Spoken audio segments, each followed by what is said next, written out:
جہاد کے معنی جنگ، حالانکہ جہاد کے معنی تو جنگ نہیں ہے. جہاد جد و جہد کا نام ہے، کوشش. جہد کے مقابلے میں آئے گی تو وہ جہاد ہے. جہد یک طرفہ ہے تو جہد ہے، اور دو طرفہ ہو رہی ہے. رسہ جو ہے آپ ادھر کھینچ رہے ہیں وہ ادھر کھینچ رہے ہیں، یہ جہاد ہے. آپ توحید کا پرچم اٹھائے ہوئے ہیں، توحید پھیلا رہے ہیں، وہ شرک پھیلا رہے ہیں، یہ جہاد ہے. کوئی مغربی ڈیموکریسی چاہتا ہے، کوئی سوشلسٹ ڈیموکریسی چاہتا ہے، ان کے درمیان رسہ کشی ہوگی کہ نہیں ہوگی؟ یہ جہاد ہے.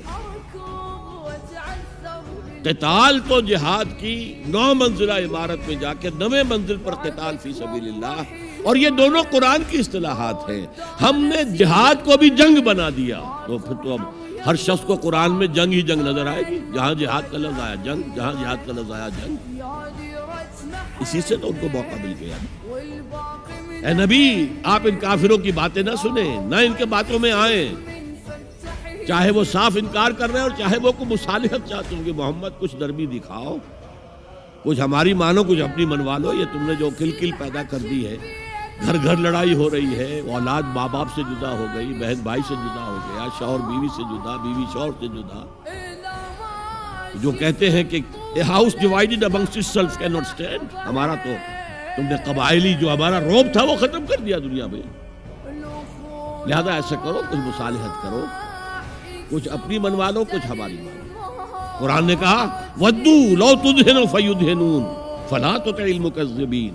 ان کی بات نہ سنیے. تو جہاد تھا جو ہو رہا تھا، جس کے لیے میں نے رات تقریر کی ہے. جہاد بالقرآن. فَلَا تُطِعِ الْكَافِرِينَ وَجَاهِدْهُمْ بِهِ جِهَادًا كَبِيرًا.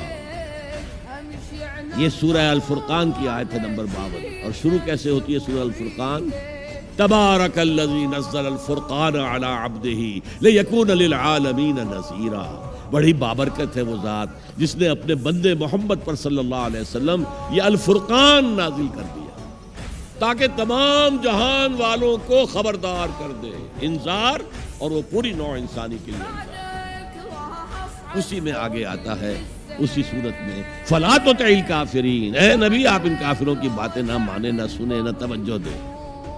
وجاہدہم بہی، اس قرآن کے ذریعے سے جہاد کیجئے. 12 برس مکے میں قرآن کے ذریعے سے جہاد ہوا. تلوار تو نہیں اٹھی. الٹا حکم یہ تھا کہ چاہے تمہارے ٹکڑے کر دیں، چاہے تمہیں آگ میں جلا دیں. You don't have to raise hands. Even in self-defense.